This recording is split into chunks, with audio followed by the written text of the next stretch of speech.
வணக்கம். நான் தான் உங்கள் அக்கறை ஆரம்பத்தில் இன்றைக்கி ஒரு குட்டி கதை சொல்ல போகிறேன். சிவபார்வதி எல்லாருக்குமே தெரியும். பார்வதி வந்து கொஞ்சம் நவீன கதை மாதிரி தான் வச்சுக்கோங்களேன். இது பார்வதி வந்து அவங்க வாழறதுக்கு ஒரு சிறப்பான வீடு கட்டினாங்க. வீடு கட்டி கிரகப்பிரவேசம் பண்ணோம். எல்லோரும் தடப்பட அதெல்லாம் சிவபார்வதி உலகத்தையே ரட்சித்து காக்கும் சிவபெருமான் பார்வதி இல்லையா.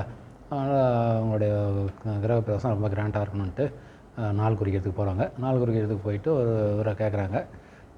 நாள் குறிக்கிறவரை அவர் என்ன சொல்கிறாரு, இதை அம்மா மன்னிக்கணும், என்ன வீடெல்லாம் நல்லா தான் கட்டுறீங்க, அதெல்லாம் ஒன்றும் குறையில்லை. ஆனால் நீங்கள் கடகால் தோன்றது பூஜை போட்டது வந்து நல்ல நேரத்தில் போடல, சனி உக்கிரகத்தில் இருக்கும்போது போட்டிங்க. அதனால் அது வந்து அந்த வீடு வந்து கிரகப்பிரவேசம் போக முடியாது, அது இடிக்கணுன்ற இதுதான் இருக்குது அப்படின்னு சொல்லிட்டாரு. உடனே அவங்க ரொம்ப கோபமாயிட்டாங்க. என்ன அது, நானும் உலகத்தை ரட்சிக்கும் சிவபெருமானுடைய மனைவி, என்ன இப்படி சொல்கிறியா அப்படின்ட்டு. உடனே எப்படி சனி பகவான் பெரியவரா, அந்த சனி பகவானே ஈஸ்வரனுக்கு கீழே தானே, அவர்கிட்டே சொல்கிறேன்ட்டு உடனே ஈஸ்வரன்கிட்ட சொல்கிறாங்க. இது மாதிரி நாள் குறிக்க சொன்னால் அவர் இது மாதிரி சொல்லிட்டாரு, நீங்கள் என்ன போய் உங்கள் கீழே இருக்க சனீஸ்வரன் நீங்கள் சொல்கிறத கேட்பார்ல, போய் அவர்கிட்ட சொல்லுங்கள், அதனால வீடை அடிக்கக்கூடாது, அந்த இதெல்லாம் போக்கணும் அப்படின்ட்டு சொல்லுவாங்க. அவர் என்ன பண்ணுவார், இல்லாமல் அது மாதிரிலாம் செய்யக்கூடாது, அதெல்லாம் தப்பு, அவருக்கு வேலையை செய்கிறாரு, அவர் வேலையில் நான் தலையிடக்கூடாது அப்படி இப்படின்னு எவ்வளோ சொல்லி பார்ப்பார். அவங்க வந்து பெண் இல்லையா, அவங்க பராசக்தி, அதெல்லாம் முடியாது, பார்வதி வந்து நான் அந்த வீட்டில் இருந்தே ஆகணும், அப்படிலாம் இது பண்ணக்கூடாது, நீங்கள் போய் பாருங்கள் அப்படின்னாரு. சரி, அவர் வேறு வழி இல்லாமல் போகிறேன்னு சொல்லிட்டு ஒத்துக்கிறாரு.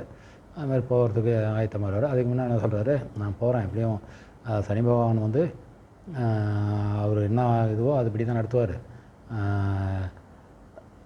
அதில் வந்து மாற்று இதுவும் இருக்குது, இருந்தாலும் நீ கேட்கறத நான் போகிறேன் அப்படின்ட்டு போகிறேன். அதுக்கு முன்னே இது சொல்லுவார், நீ எதுக்கும் புல்டோஸ் எல்லாம் ரெடி பண்ணி வச்சுக்கோ, விடுவேன், அங்கேருந்து உடுக்க சத்தம் கேட்டதுன்னா நீ புல்டோசரை விட்டு பில்டிங் அடிச்சுட்டு, உடுக்க சத்தம் கேட்காம வந்தோன்னா நமக்கு சந்தோஷமான விஷயம் அப்படின்ட்டு நினச்சிக்கோ அப்படின்னு சொல்லிட்டு போவார்.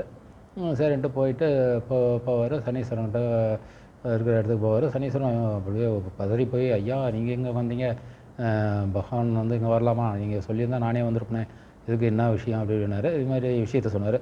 ஐயோ நீங்கள் இவ்வளோ தூரம் சொல்கிறீங்க, நான் உங்கள் வீட்டெல்லாம் நான்லாம் அடிப்பேன், அதெல்லாம் ஒன்றும் பண்ண மாட்டேன், நீங்கள் அதை பற்றிலாம் கவலைப்படாதீங்க, நீங்கள் அம்மா கிட்ட சொல்லுங்கள், நான் அதெல்லாம் பண்ண மாட்டேன், உங்கள் வீட்டெலாம் போய் என்னுடைய இதெல்லாம் காமிப்பேன் அப்படி இப்படின்னு சொல்லிவிட்டு இது பண்ணுவார். நீங்கள் வந்து வேணாம், என்னை மன்னிச்சிருங்க, நானே அங்கே வந்திருக்கணும், சொல்லியிருந்தால் ஓடி வந்திருப்பேன் அப்படி இப்படின்னு ஏதோ சொல்லுவார். சரி பரவாயில்ல, நீ அவர் சிவபெருமான் என்ன பண்ணுறாரு, சரி சனி பகவான் ரொம்ப இதாக நமக்கு சாதகமாக சொல்லிட்டாருன்னு அவர் சந்தோஷமாக என்ன பண்ணுவார், கிளம்புறதுக்கு ஆயத்தமாவார். அப்போ வந்து சனி பகவான், ஐயா எனக்கு ஒரு சின்ன ஆசை, இவ்வளோ தூரம் இங்கே வந்துட்டீங்க, எங்கள் வீட்டில் உங்கள் சிவதாண்டவத்தை ஆடுறத பார்க்கணுன்னு எனக்கு ஆசை, அதனால் சிவதாண்டவம் கொஞ்சம் ஆடிட்டு போங்களேன் அப்படின்னாரு. உடனே சிவபெருமான் ஒரே சந்தோஷம், அவர் தான் நம்ம வீட்டை அடிக்க மாட்டேன்னு சொல்லிட்டாருன்னு சந்தோஷத்தில் உடனே சிவதாண்டவம் ஆடுவார். சிவதாண்டவம் ஆடும்போது ஆட்டோமேட்டிக்காக உடுக்கியை அவர் அடிக்க வேண்டிய ஒரு நிர்பந்தம் ஆகிட்டு உடுக்கியை அடித்தார். சத்தம் கேட்டுது. பார்வதி கணவர் சொன்ன மாதிரியே புல்டோசரை வச்சு வீட்டை இடிச்சிட்டாங்க. சனீஸ்வர பகவான் அவருடைய வேலையை கச்சிதமாக முடிச்சிட்டாரு.